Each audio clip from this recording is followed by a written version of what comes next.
Bia Kamal Kanur Online TV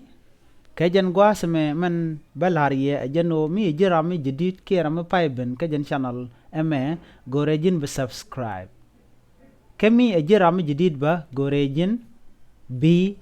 Roaniten content chilling and Guasame Bigan Wakanete Kokian Kashu Japerujo be subscribe Ki Bicharu Bija Queen Pin Guasadan and she video Chijagwit and läär bandling kajan Guasame a läär mutuok Ray which South Sudan. Dul wal wow take a nasty chop kajan doctor changa jano taken ka juey mishwali ke Jaundice. Jaundice angulo damo bana woten. Nemejan dul wal wow ndana chana chaga twaitin kimen kwanat kwa kamuka walton. Raman led a medical director kawaw enwini kawaw teaching hospital ka Western Bargazal state chikanas take a juey and shalke Jaundice muluni juey and la wangnat ki gomnat ki te wang and boraloche alamiyan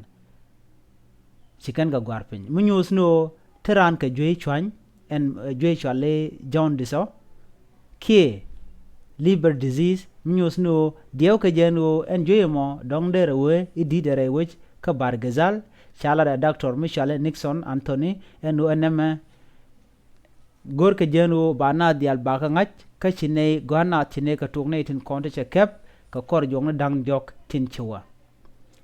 ka kene tin chat sem la je kan malaria ka ki lera kon ka tele minyo jeno tenas ke hepatitis a jui an la chonya pet ki la chon ran a jakalet ki la chon jula ja bora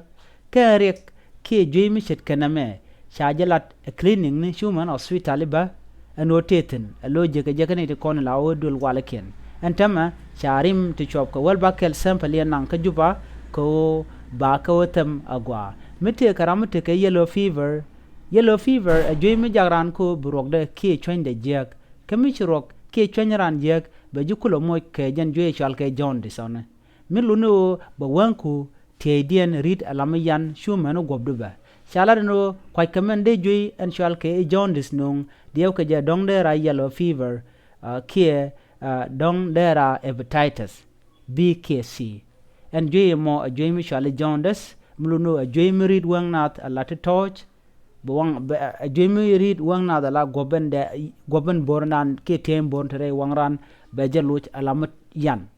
eneme awam sharan che jamo ka gob wang de ke te wang de che jerit alami yan cha gujo ramomo jente ka joy chwan ke chale liver disease ki dongba dera hepatitis and no more kanditi hepatitis a joyendan en jak chwen ko be jabor ki be chwen be tekarek ki be bej